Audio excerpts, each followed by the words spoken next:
आज हम MPS 002 के नियो रेडिकल अप्रोच जो यूनिट 4 था, इसमें हम वीडियो को आगे बढ़ाएंगे। और हमने इसके 2 प्रश्न जो थे वो पूरे कर लिए थे। अब यहाँ पर जो बाकी एक्सरसाइज में क्वेश्चंस हैं उनको हम आगे देखेंगे, और इन प्रश्नों को करने के क्रम में ही, इनको सॉल्व करने के क्रम में ही इसका जो सिलेबस है इस यूनिट 4 का वो कवर हो जाएगा। और theory of centre periphery, Andre Frank हो, सामिर आमिन हो, इमैनुअल वालस्टीन हो, इनको हम इसी के साथ समझ लेंगे। तो हम पहले चलते हैं अपने पहले प्रश्न की ओर। What do you understand by the center periphery model of underdevelopment? What are the views of different scholars on this? तो ये अंग्रेजी में जो है, इसका हिंदी में भी इस बार एक अलग से PDF दिया होगा। ये हिंदी में सारे क्वेश्चन के आंसर हैं। तो हम अंग्रेजी वाले वर्जन को लेते हैं और इसको सामान्य हिंदी में और थोड़े अंग्रेजी भाषा को पढ़ते हुए समझने की कोशिश करेंगे। तो ये बतलाया गया है यहाँ इस प्रश्न में, जैसा कि पूछा गया है कि centre periphery model of under development क्या है और डिफरेंट स्कॉलर के इस पर व्यू क्या है। तो इसको बताया गया कि सेंटर पेरिफेरी मॉडल जो है ये अंडर डेवलपमेंट के मॉडल की चर्चा हो रही है। अंडर डेवलपमेंट, जैसे हमने पिछले वीडियो में इसकी चर्चा की थी, जो अल्प विकसित देश हैं, अविकसित देश हैं, जहां डेवलपमेंट यानी विकास का क्रम कुछ भी आगे नहीं बढ़ा है, जहां अभी क्रम ऐसा है कि अभी भी उसका शोषण ही हो रहा है, उस देश के रिसोर्सेस को किसी कैपिटलिस्ट कंट्री के द्वारा उसका दोहन ही किया जा रहा है, तो वैसे देशों को अंडर डेवलपमेंट देश कहा जाएगा। तो इसी से संबंधित ये जो सारे विचार हैं कि वहाँ की ऐसी परिस्थितियां क्यों हैं, उन परिस्थितियों के कारण क्या है, जब परिस्थितियां क्यों और कैसे और कारण समझते हैं तो उनका निदान भी संभव होता है। तो ये सब एनालाइज करने के लिए ये सारे थियोरेटिकल जो फ्रेमवर्क बनाए गए हैं। तो इसमें जाहिर सी बात है, जब डेवलपमेंट अंडर डेवलपमेंट की बात है, इसका मतलब इसका संबंध है इकोनॉमी से, यानी इकोनॉमिक स्ट्रक्चर से, और इसका संबंध है डेवलप्ड कंट्री और अंडर डेवलप्ड रीजन जो है उनके बीच जो रिलेशनशिप है, ये रिलेशनशिप ही डिफाइन करता है कि शोषण होगा या वहां पर डेवलपमेंट होगा या प्रगति होगी। तो ज्यादातर इस तरह के मॉडल को उन्हीं स्कॉलर्स के द्वारा आगे बढ़ाया गया है जो इकोनॉमिस्ट थे, क्योंकि उनका काम था इकोनॉमिक डेवलपमेंट के बीच जो फासला रह गया है, जो कमी रह गई है, जो अंतर है, जो डिफरेंट रीजन ऑफ वर्ल्ड हैं, उनको परिभाषित करना, उनके बारे में बताना, उनसे संबंधित सिद्धांतों को लेकर सामने आना कि जो रियलिटी है वो क्या है, क्यों है। तो की feature centre periphery model, centre और पेरिफेरी की चर्चा हम कर चुके थे। कोर यानी सेंटर, अब ये क्या है? The core refers to the economically advanced and industrialised regions. तो कोर यानी सेंटर का मतलब वो देश हैं जो इकोनॉमिकली एडवांस हैं और इंडस्ट्रियलाइज्ड रीजन है, तो ये हो जाते हैं कोर रीजन। और इनके पास क्या होता है? एडवांस टेक्नोलॉजी होती है, इनके पास हाई लेवल ऑफ कैपिटल होता है। उसके बाद देखते हैं पेरिफेरी क्या है। तो periphery represents the less developed, less developed है, लेकिन इनके पास रिसोर्स काफी ज्यादा है। तो ऐसे कंट्री जो कम विकास के क्रम में आगे बढ़ पाए हैं लेकिन रिसोर्सेस काफी ज्यादा है। और अगर हम ग्लोब का अध्ययन करें तो हम पाएंगे कि ऐसे कंट्री जो हैं ग्लोब में साउथ रीजन में होने के कारण इनको ग्लोबल साउथ कहा जाता है। These areas are characterised by dependence on the core of economic development, यानी जो कोर कंट्री हैं उस पर जो इनकी निर्भरता होती है वही इनके विकास की एक तरह से गारंटी हो जाती है। ये अपने रॉ मटेरियल को एक्सपोर्ट करते हैं, उसी से इनकी उन्नति, आर्थिक उन्नति होने की जो संभावनाएं होती है वो होती है। अब टर्म है कि डिपेंडेंसी। जब हम इस प्रश्न को समझ रहे हैं तो यहाँ पर हर चीजों को बताने की कोशिश की गई है। तो कोर एक्सप्लॉइट्स द पेरिफेरी, जो विकसित देश है, पेरिफेरी का मतलब जो अनडेवलप्ड कंट्री हैं, तो यही कहता है कि कोर क्या करते हैं? पेरिफेरी को economic, political and social mechanism से डिपेंडेंट कर लेते हैं अपने ऊपर, वही है डिपेंडेंसी, एक्सप्लॉइट करते हैं, तो वो हो गया डिपेंडेंसी है इनके ऊपर। दिस कैन इंक्लूड, कैसे होगा, unequal trade relation. Trade relation unequal होगा का मतलब जहां पर वो इनको मार्केट बनाकर अपना सब कुछ वहां बेचेंगे, वहां से रिसोर्सेस ले जाएंगे, लेकिन उस देश के प्रोडक्ट पर कई तरह के रिस्ट्रिक्शंस लगे होंगे और भी टेक्निकलिटीज होंगी। अनइक्वल डिस्ट्रीब्यूशन ऑफ प्रॉफिट भी है, और फॉरेन इन्वेस्टमेंट पर ऐसे देशों का डिपेंडेंसी होगा। उसके बाद है अनइक्वल एक्सचेंज। द इस मॉडल में हम क्या देखते हैं कि जो एक्सचेंज है, इकोनॉमी का संबंध एक्सचेंज से ही है। एक्सचेंज है तभी इकोनॉमी है, चाहे मनी का एक्सचेंज हो, रिसोर्सेस, या कई तरह की जो ट्रेड फैसिलिटीज होती हैं, जैसा हमने आपको ट्रेड करने की फैसिलिटी दी, बदले में एक्सचेंज में हमें भी वैसी फैसिलिटी मिलनी चाहिए। यहाँ पर यही डिस्पैरिटी होती है। तो एक्सचेंज जो है वो रिसोर्सेस, वेल्थ का किसके बीच, कोर और पेरिफेरी के बीच। तो क्या होगा, ये अनइक्वल होगा, ये अनइक्वल होगा, यानी बराबरी का नहीं होगा। Periphery nation often export primary good at low price. जो पेरिफेरी वाले हैं, जो अविकसित देश हैं, बहुत कम दाम पर, मूल्यों पर एक्सपोर्ट करेंगे प्राइमरी गुड्स का। और जो मैन्युफैक्चर्ड गुड्स है, प्राइमरी गुड का मतलब जिनसे कोई वस्तु बनेगी, जैसे कॉटन, जिससे कपड़े बनेंगे तो कॉटन हो गया प्राइमरी गुड, और उसी से जब कपड़े बन गए तो वो हो गया मैन्युफैक्चर्ड गुड। तो कपड़े जब बन के वापस आएंगे तो हायर प्राइसेस पे आएंगे, तो इकोनॉमिक डिस्पैरिटी होगी। अब इसमें हम देखते हैं कि पूछा गया है कि डिफरेंट स्कॉलर्स के व्यू क्या है। तो जो डिफरेंट स्कॉलर्स हैं जो इन तरह के सिद्धांतों से संबंधित रखते हैं, उसमें राउल प्रेबिस्ट हैं, अर्जेंटीना के इकोनॉमिस्ट हैं, उसमें आंद्रे फ्रैंक हैं। तो हम जैसे सिलेबस के हिसाब से पढ़ते हैं, तो उसमें मुख्य रूप से एंड्रे फ्रैंक की चर्चा है, और इमैनुअल वालस्टीन की चर्चा है, और उसके बाद सामिर आमीन की चर्चा है। तो हम जब इसमें विचारकों का अध्ययन करेंगे तो आंद्रे फ्रैंक पर थोड़ा फोकस करते हैं कि इनके हिसाब से क्या है। ये जो है विचारक हैं प्रोमिनेंट इकोनॉमिक। अब इस थ्योरी को समझने वाले ज्यादातर जो है उनका संबंध इकोनॉमिक्स से है। तो इकोनॉमिक हिस्टोरियन एंड सोशियोलॉजिस्ट हैं, जिन्होंने की एक महत्वपूर्ण योगदान दिया था इस डेवलपमेंटल स्टडीज में। He developed the dependency theory. उन्होंने डिपेंडेंसी थ्योरी को डेवलप किया था। अब इसमें क्या होता है, which criticise the traditional centre periphery model of development and underdevelopment. जो ट्रेडिशनल थ्योरी थी सेंटर पेरिफेरी को, उसमें उन्होंने थोड़ा उसको क्रिटिसाइज किया था, और उसको अपने तरीके से, अपने व्यू के अनुसार उस मॉडल को बताया था।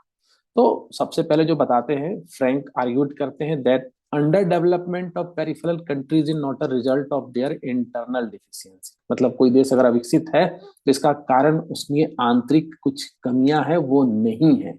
It instead a consequence of historical process. Yo historical process की बात करते हैं, इतिहास में जो क्रम चला है उसका असर है। क्योंकि उस असर ने वहां पर जो रोल जो उसने प्ले किया है, कैपिटलिज्म के एक्सपेंशन के चलते वो रोल प्ले हुआ है हिस्टोरिकल इवेंट में। इतिहास में जाकर देखेंगे तो कैपिटलिज्म, इंपेरियलिज्म ने जिस तरह से अपना असर वहां दिखाया था, उसके कारण वो अविकसित रह गए। डिपेंडेंसी यानी निर्भरता का एक रिलेशन का मतलब संबंध ही बन गया। माँ बेटे का संबंध होता है, दोस्त दोस्त का संबंध होता है, वहां हम अविकसित और कोई और विकसित रहे, एक ऐसा संबंध जो है वहां पर बनकर सामने आ जाता है। और ये ऐतिहासिक संबंध जो रहा था एक्सप्लॉइटेशन का, वो और अनइक्वल एक्सचेंज का, यहाँ एक्सप्लॉइटेशन है, अनइक्वल एक्सचेंज है। जो भी एक्सचेंज हुआ उसमें बराबरी का दर्जा नहीं मिलने के कारण वो चला आ रहा है। यही अनइक्वल एक्सचेंज जो है, जिसमें एक्सप्लॉइटेशन होता है, पेरिफेरल नेशन का ट्रेड रिलेशन, यहीं पे होती है अनइक्वालिटी। तो फ्रैंक कहते हैं कि जो ट्रेड है skewed in favour of the core nation.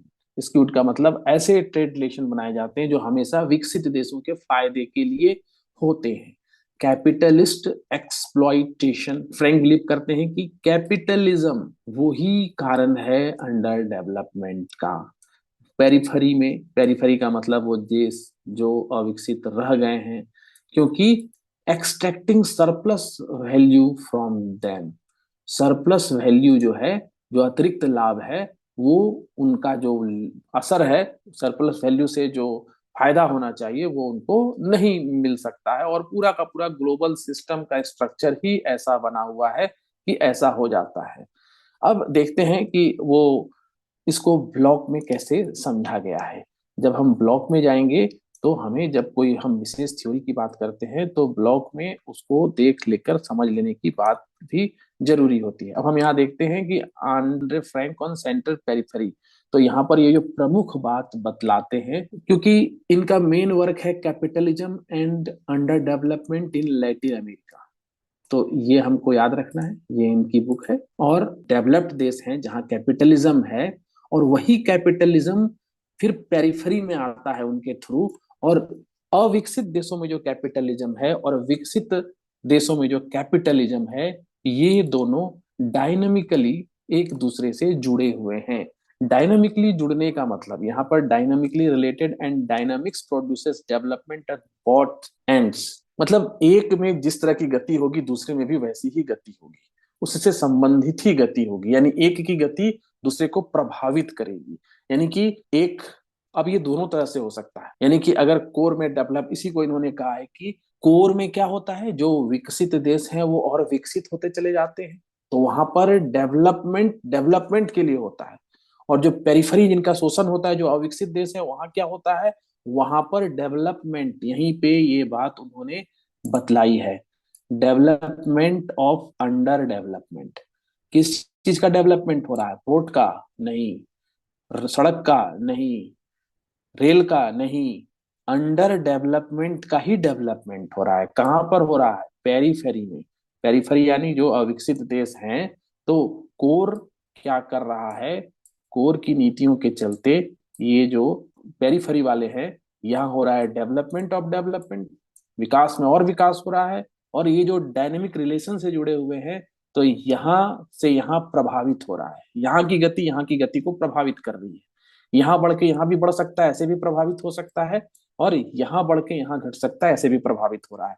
और यहाँ पर डेवलपमेंट किस चीज का हो रहा है, पहले जितने अविकसित थे अब और ज्यादा अविकसित होते जा रहे हैं, इसी को बताया गया है, the underdevelopment of periphery और the satellite is a condition of the development of centre, मतलब ये अगर और ये गर्त में जाएगा तो ये और विकास में जाएगा, इसी बात को यहाँ पर बताया गया है। तो ये बतलाते हैं, इसी को इन्होंने लिखा है कि ये हम सिर्फ दो देशों के संबंध में ही नहीं समझ सकते, हम इनको एक छोटे राज्य के भीतर एक शहर से जुड़े छोटे छोटे शहरों के द्वारा भी समझ सकते हैं। इसी एग्जाम्पल को जैसे हम देखें अपने देश में, तो महाराष्ट्र राज्य को हम देख लें, उसमें मुंबई शहर को हम देख लें, और फिर महाराष्ट्र के छोटे छोटे छोटे छोटे गांवों को देख लें।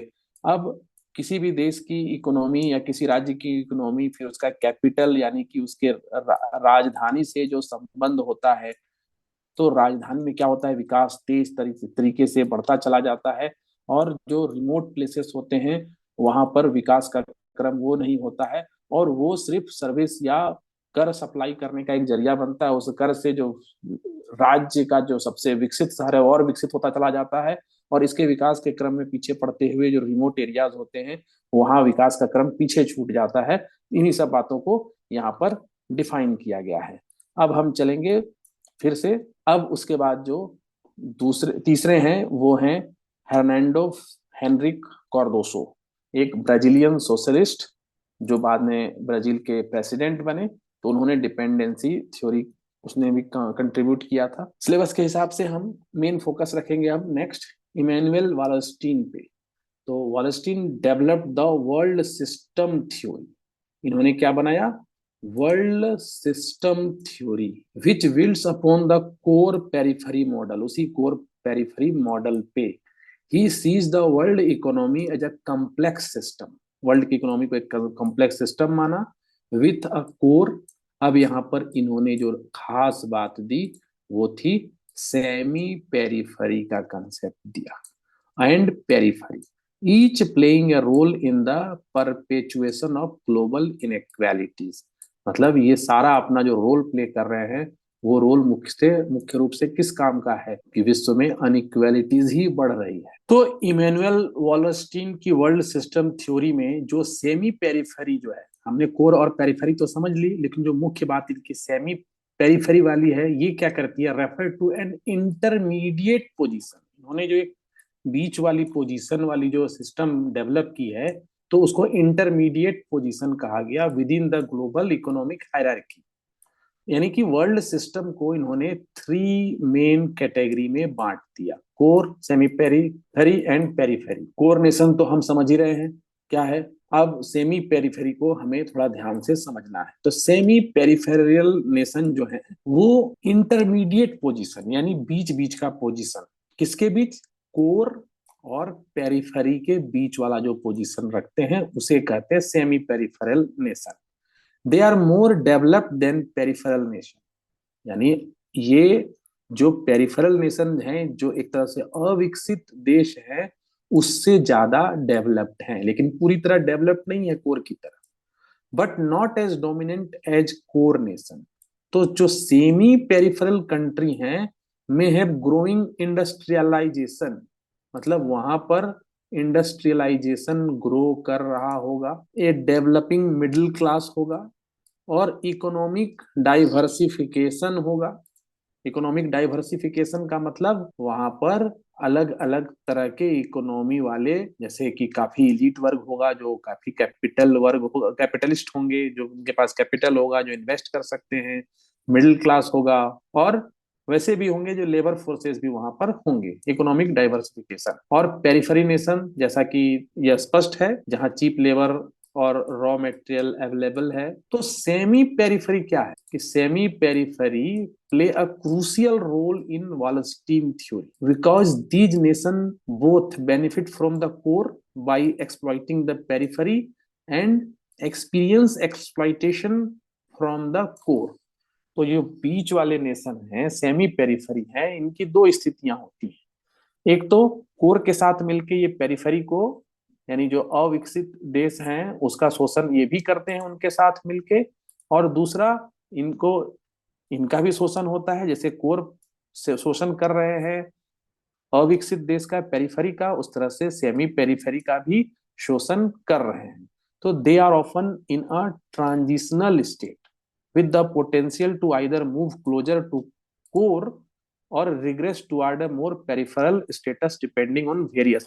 यानी कि ऐसे देशों के साथ क्या है कि ये कोई भी इनका रुख हो सकता है। अगर इनकी इकोनॉमी बहुत बेहतर हुई तो ये कोर की तरफ भी जा सकते हैं, यानी कि जैसे कि इनको कहा कि अंडर डेवलप्ड नेशन, तो इसको हम कहेंगे कि डेवलपिंग नेशन। मोर डेवलपिंग नेशन, डेवलप्ड कंट्री भी फ्यूचर में बन सकते हैं, और अगर इनका पतन हुआ तो ये फिर से अंडर डेवलप्ड कंट्री बन जाएंगे। तो वो किस पे डिपेंड करेगा, इकोनॉमिक, पॉलिटिकल और सोशल फैक्टर पे डिपेंड करेगा।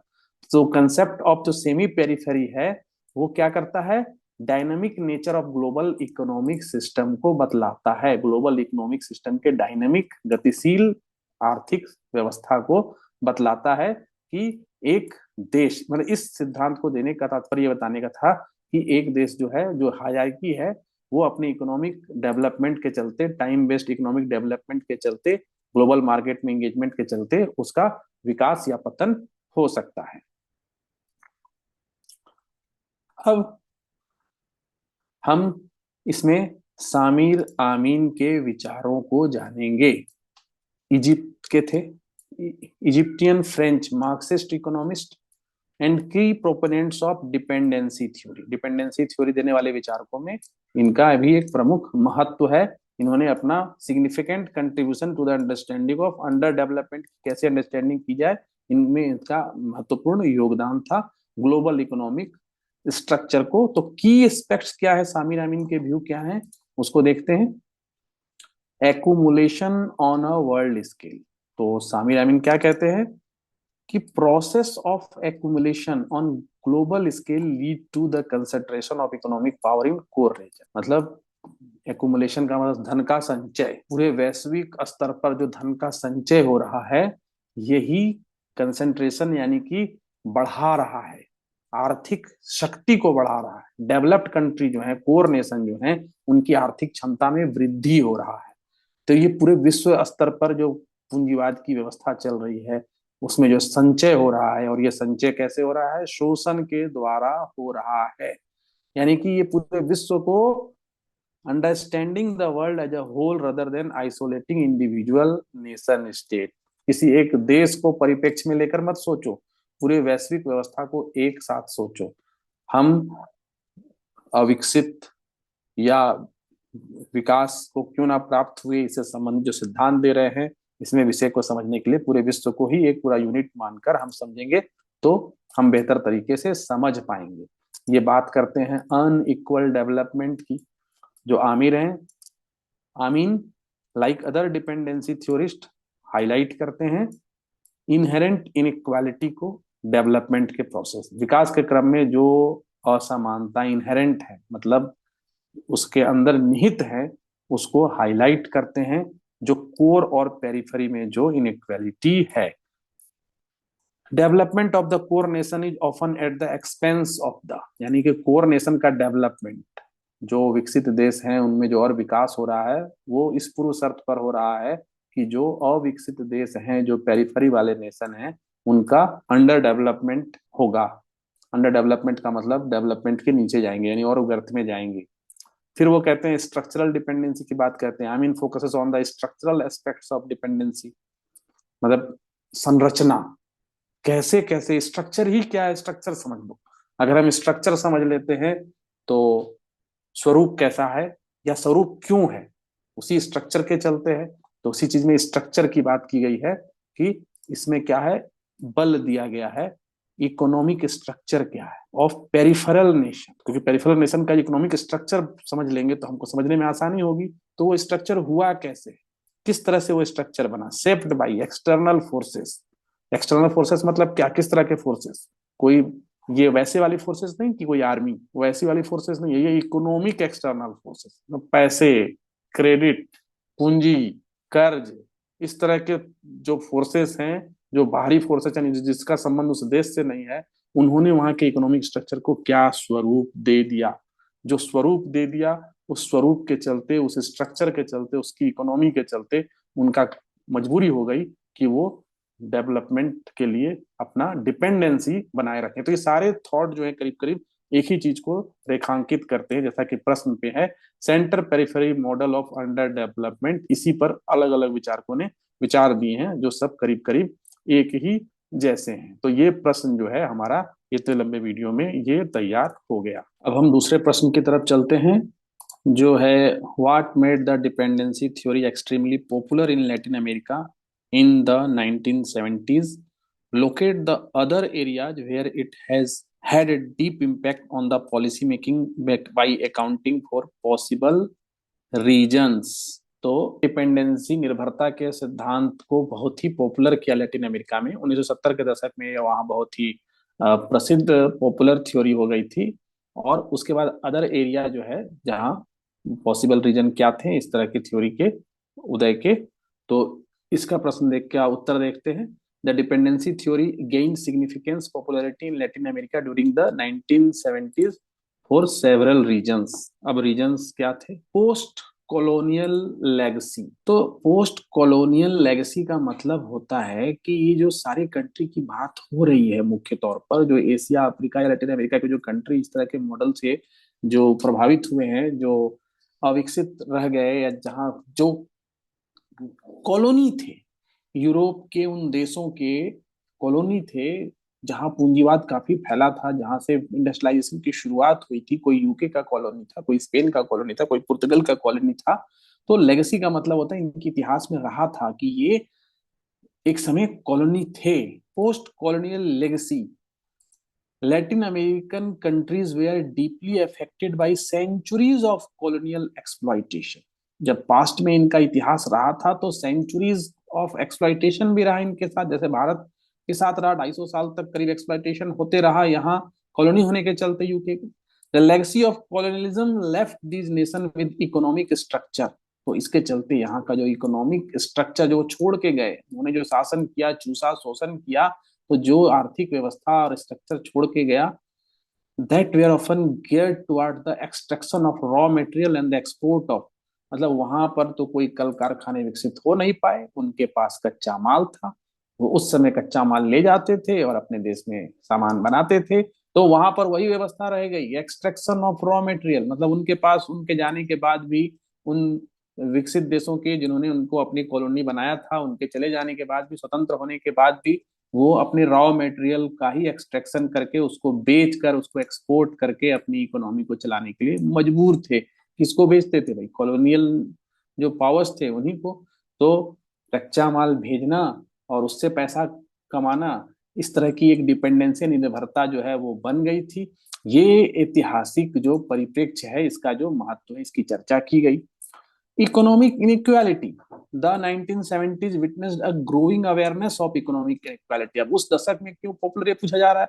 तो उस दशक में ज्यादातर जो है अवेयरनेस ग्रो किया कि हमारी जो है इकोनॉमिक इनइक्वालिटी है, हमारी विद इन लैटिन अमेरिका के जो हम कंट्रीज हैं, वो हमारी जो है इकोनॉमिक इनइक्वालिटीज हैं, ये रियलिटी जो है वो सामने समझ में आने लग गई।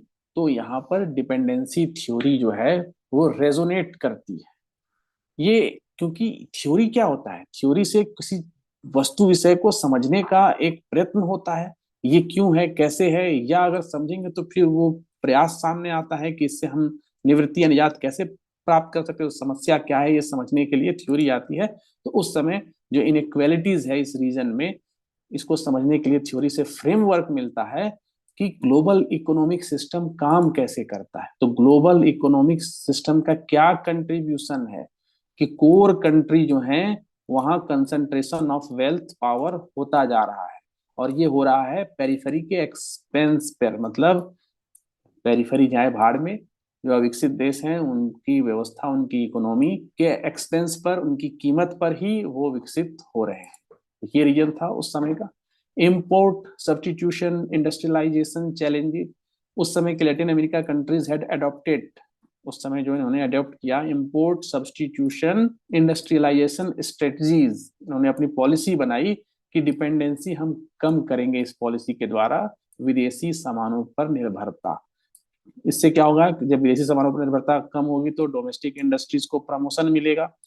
By the 1970s, the limitation of ISI became apparent and policymakers were searching for alternative explanation and solution। तो ये उस दशक की बात है कि उस दशक में किस तरह की पॉलिसीज बन रही थी, प्रश्न का जो उत्तर देना है तो उस समय की सारी वास्तु स्थितियों को सामने रखना है, जो इकोनॉमिक वास्तु स्थितियां हैं। तो डिपेंडेंसी थ्योरी ने उस समय इस तरह की थ्योरी और इस तरह के जो पॉलिसी थे उसके लिए एक क्रिटिकल पर्सपेक्टिव, वही बात को बताएगी, एक critical dependency theory offered a critical perspective on the challenges faced by ISI, arguing that it did not address the underlying structural issue in the global economic system। तो ये जो पॉलिसी बनाई गई थी जिससे कि हम डोमेस्टिक प्रोडक्ट को ज्यादा बढ़ावा दे सके, विदेश पर निर्भरता कम करें, तो डोमेस्टिक थ्योरी जो डिपेंडेंसी थ्योरी है वो बतलाती है, क्रिटिकली इसको एग्जामिन करती है कि इसने ये तो किया लेकिन संरचना में जो प्रॉब्लम है ग्लोबल इकोनॉमिक सिस्टम को, इसको ये एड्रेस नहीं कर पा रहा है। यानी कि पॉलिसी भी आई है और उसका क्रिटिसिज्म भी हो रहा है, क्रिटिकल पर्सपेक्टिव भी मिल रही है। तो डिपेंडेंसी थ्योरी की जरूरत या उसका महत्व उस समय इसलिए बढ़ा है क्योंकि इसने इन बातों को उस समय सामने लेकर आए हैं इस थ्योरी के द्वारा। ग्लोबल इकोनॉमिक क्राइसिस, अब 1970 की बात कर रहे हैं तो पूरे विश्व में क्या हो रहा है वो भी देखना है। तो उस समय global economic crisis, oil crisis जो काफी प्रसिद्ध है, एंड डेब्ट क्राइसिस। तो Latin American countries facing economic challenges, external डेब्ट बर्डन, मतलब विदेशी कर्ज पर निर्भरता। तो ये डिपेंडेंसी थ्योरी को एक सेंस देता है। The theory provides a framework for understanding how global system या global forces, the theory provide a framework, theory से फ्रेमवर्क मिलता है कि पूरे विश्व की आर्थिक forces including international finance, trade relation, ये कैसे कंट्रीब्यूट करते हैं इकोनॉमिक डिफिकल्टी को जो फेस किया जाता है, इसमें क्या समस्याएं होती हैं, इसको समझने आदि में। इंटेलेक्चुअल इन्फ्लुएंस, अब देखना है कि उस दशक में इंटेलेक्चुअल इन्फ्लुएंस क्या है, कैसे कैसे लोग हैं उस समय के समाज में। तो व्यक्ति का ही तो महत्व है। तो राउल प्रेबिस्ट अर्जेंटीना के, फर्नांडो हेनरिक कार्दोसो जिसकी थ्योरी के ऊपर भी चर्चा की गई है, ब्राजील की फिगर, इस तरह के लोग वहां पर हैं उसी समय, उस दशक में। ये प्रोमिनेंट फिगर जो है, एंगेजमेंट है इनका पॉलिसी मेकर्स के साथ, तो वो भी एक रीजन है उस दशक में ऐसा होने का।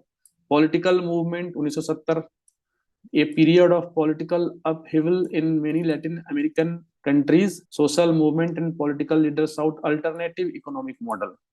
मतलब राजनीतिक जो मूवमेंट्स था वो काफी तेज था। एक अल्टरनेटिव इकोनॉमिक मॉडल की जरूरत थी। जो नेता थे, जो लीड कर रहे थे, वो देश को वो दशा देना चाहते थे जहां आर्थिक स्थिति अब चेंज हो, एक अलग मॉडल को स्वीकार किया जाए, उस अनजस्टिस से छुटकारा मिले। तो ये सब 1970 में जो क्या क्या वहां की उस समय की वास्तविक स्थिति थी जिसके चलते ये महत्व मिला उसको, ये सब बताया गया। और अब बताते हैं कि impact impact in other region. जैसा कि सवाल पूछा गया था उसी आधार पे जवाब देना है कि इसका अदर रीजन पर क्या इम्पैक्ट हुआ। While the dependency theory was particularly influential in Latin America, यानी कि मुख्य रूप से जो भी विद्वानों के नाम हमने अभी देखे सब लैटिन अमेरिका से संबंधित थे। It also had a deep impact in other region, other region में भी इनका काफी असर हुआ। अदर रीजन का मतलब यूरोप में तो होगा नहीं, जो वो क्षेत्र जहां पर वेस्ट वालों ने अपनी कॉलोनीज बनाई थी, यानी अफ्रीका और एशिया। तो इनका रीजन क्या था यहाँ इम्पैक्ट होने का, क्योंकि अफ्रीका और एशिया के जो देश थे ये भी कॉलोनियल लेगेसी, मतलब ये भी कभी कॉलोनी थे, यहाँ भी एक्सप्लॉइटेशन हुआ था, इनका भी डिपेंडेंसी था, यहाँ भी कच्चा माल शोषण किया जाता था इनका। एक तो ये बात थी।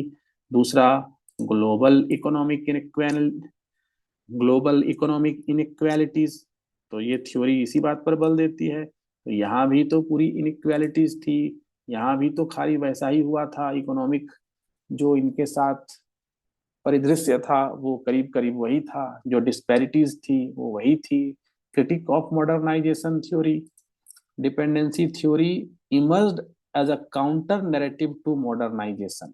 मॉडर्नाइजेशन का मतलब आधुनिकता की राह में चेंज ही, आधुनिकता का मतलब है चेंज, चेंज का मतलब है प्रगति के रास्ते पर नए नए उपकरणों के प्रयोग के साथ नई तरीके से सारी व्यवस्था का सामने आना, जो वेस्टर्न मॉडल था।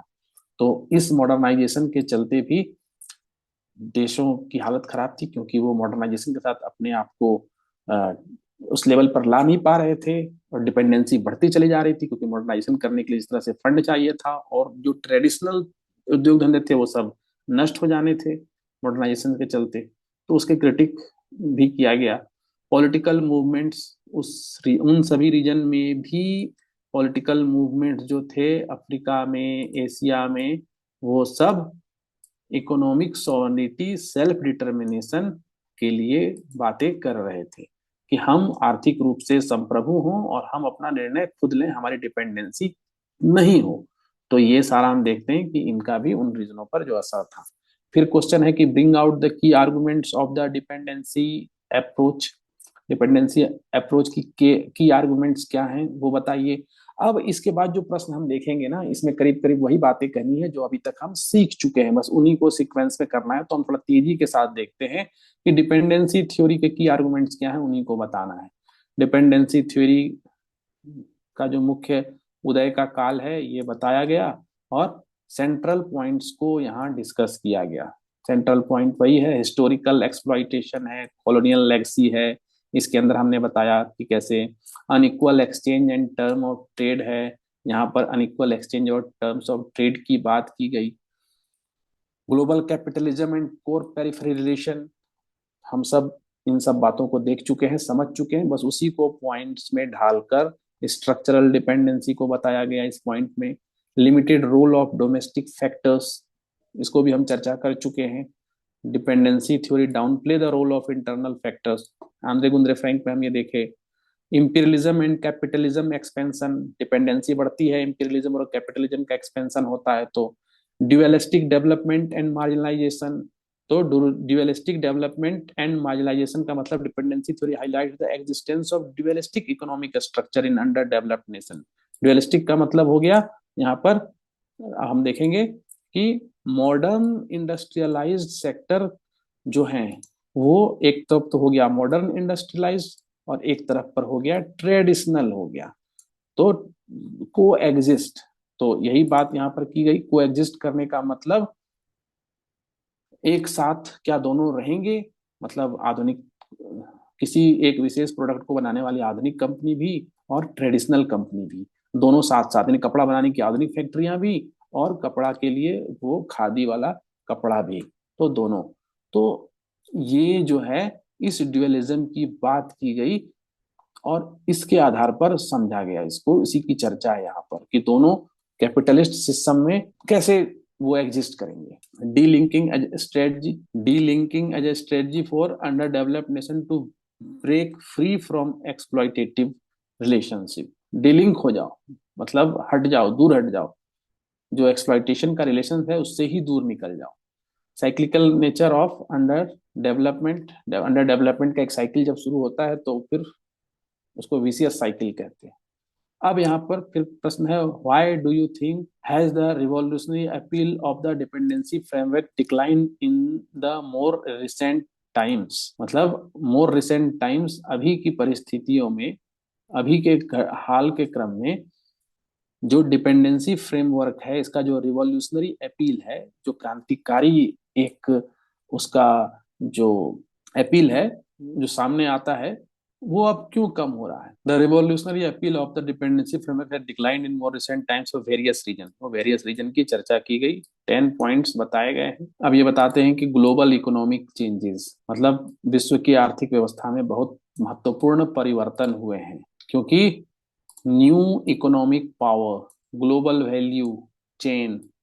अब न्यू इकोनॉमिक पावर में जैसे हम देखते हैं चाइना का उदय हो जाना, दक्षिण कोरिया का उदय हो जाना, भारत भी न्यू इकोनॉमिक जो पावर हम कह सकते हैं, जो भी एक कॉलोनियल कंट्री था, कॉलोनी था वेस्टर्न का।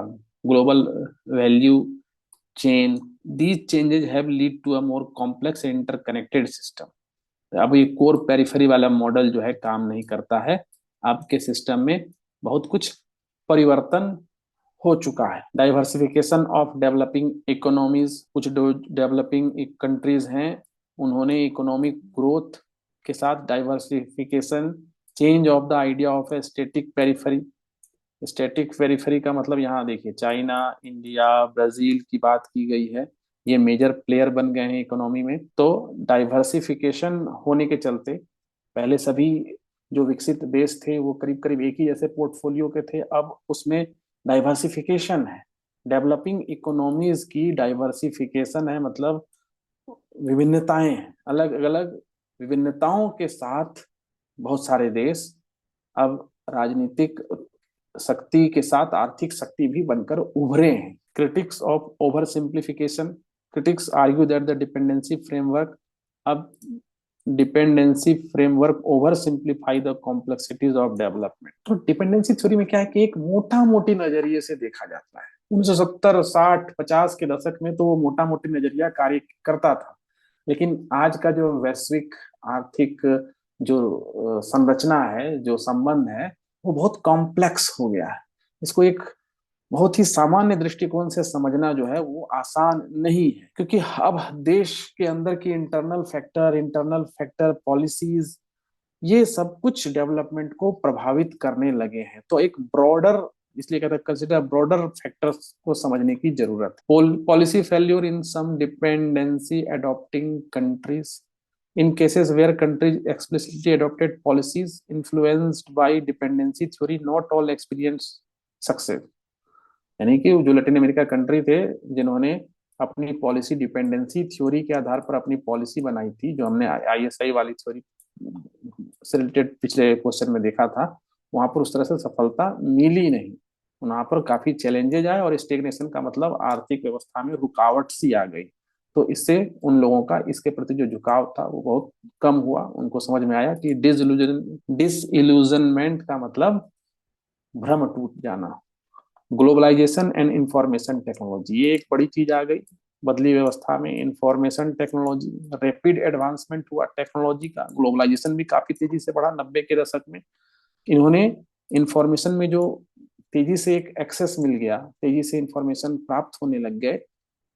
नॉलेज एसिमेट्री जो था कोर और पेरिफेरी के बीच का, नॉलेज एसिमेट्री का मतलब अविकसित देशों में किसी भी टेक्नोलॉजी का या किसी भी तरह के ज्ञान का काफी अभाव होना, वहाँ के लिटरेसी रेट कम होना, वहाँ के लोगों का टेक्निकल स्किल कम होना, अब इन चीजों से निजात मिल गई है। नॉलेज एसिमेट्री में टेक्निकल नॉलेज भी करीब करीब बराबर है और इंफॉर्मेशन भी हर तरह की है, तो कोर और पेरिफेरी का डिफरेंसेस यहाँ से इसके चलते ये वीक हो गया।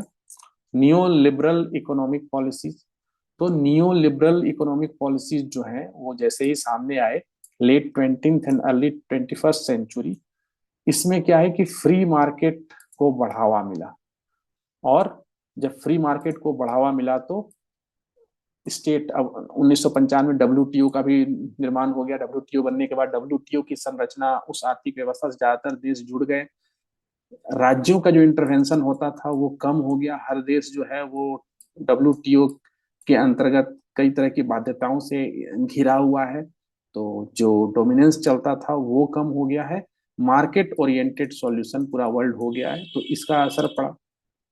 Rise of regional blocks, the rise of regional economic blocks, अब आज के समय में रीजनल इकोनॉमिक ब्लॉक्स बनते चले गए। जैसे हम देखते हैं कि जो पैसिफिक कंट्रीज हैं उन्होंने अपना इकोनॉमिक ब्लॉक बना लिया, ब्रिक्स जैसे देशों ने अपना इकोनॉमिक ब्लॉक बना लिया। इस तरह से पावर जो स्ट्रेटेजिक नेटो जैसे कि पहले सिर्फ मिलिट्री ब्लॉक्स बनते थे, अब economic blocks, road and belt initiative जैसे चाइना शुरू कर रहा है, वो इकोनॉमिक ब्लॉक बनाने की दिशा में प्रयास है। तो ये इन लोगों ने जो इस तरह से जो हर देश ने जो ऑर्गेनाइजेशन बनाना शुरू किए, developing country strengthen economic ties with their regions, तो इसमें क्या है कि dependency on a single core nation और ग्रुप ऑफ नेशन पे ये घट गई, ये रीजनल ब्लॉक्स के चलते। तो रीजनल ब्लॉक्स का आ जाना वर्तमान समय में इसने भी कम किया डिपेंडेंसी वाले थ्योरी पर निर्भरता। इंटरनल रिफॉर्म एंड गवर्नेंस, तो developing nation has implemented internal reform, developing है यहाँ पर, डेवलप नहीं है, इन्होंने इंटरनल रिफॉर्म को लागू किया, उससे गवर्नेंस का स्ट्रक्चर बेहतर हुआ। जब गवर्नेंस का स्ट्रक्चर बेहतर हुआ तो बेटर इकोनॉमिक मैनेजमेंट भी हुआ, जब अच्छा गवर्नेंस तो इकोनॉमिक मैनेजमेंट भी बेहतर, और उससे क्या हुआ कि डेवलपमेंट आउटकम जो है ये भी बेहतर हो गया। This challenge this challenges the dependency theory's assertion that internal factors play a limited role। वो कह रहा था कि internal factor limited role play करता है, लेकिन इससे प्रूफ हुआ कि वो गलत है। अच्छा गवर्नेंस अच्छा इकोनॉमी दे सकता है। जैसे कि हम अपने देश के संबंध में ही देख सकते हैं कि हमारे देश का जीडीपी फिर से एक बार बेहतरीन दिशा की तरफ जा रहा है, अच्छे गवर्नेंस के चलते, अच्छी नीतियों के चलते। Global recognition of diversity in development path, तो there is a growing recognition, मतलब अब मानने लग गए हैं कि डेवलपमेंट पाथ आर डाइवर्स, कई तरह से डेवलपमेंट हो सकता है। One size fits all theory, मतलब एक ही तरीके से सबका विकास होगा, वन साइज फिट थ्योरी जो है वो अब अप्लीकेबल नहीं है। तो इसने क्या किया कि डेवलपमेंट को रिजिड फ्रेमवर्क, यानी कि एक यही रिजिड फ्रेमवर्क, यही तरीका, यही नीतियां, यही विषय वस्तु के साथ डेवलपमेंट होगा, उससे निजात दिलाई है। अब अलग अलग तरीके से सोचकर डेवलपमेंट किया जा सकता है। Shift in academic discourse, academic discourse का मतलब थ्योरीज कैसी बनेंगी, किस तरह से समझा जाएगा, किस तरह से इकोनॉमिक पॉलिटिकल डेवलपमेंट से संबंधित थ्योरीज दी जाएगी, इसमें भी चेंजेज आए हैं। तो अब डिपेंडेंसी थ्योरी का जो डोमिनेंस था वो डिपेंडेंसी थ्योरी ये कम हो गया, इसी को बताया गया है। तो इस तरह से जो भी हमने देखा कि यहाँ पर एक्सरसाइज में सवाल थे, ये भी हो गया, ये भी हो गया, ये भी हो गया, ये भी हो गया, ये सारे प्रश्न हमने कर लिए और यूनिट 4 को पूरी तरह से समझ लिया है।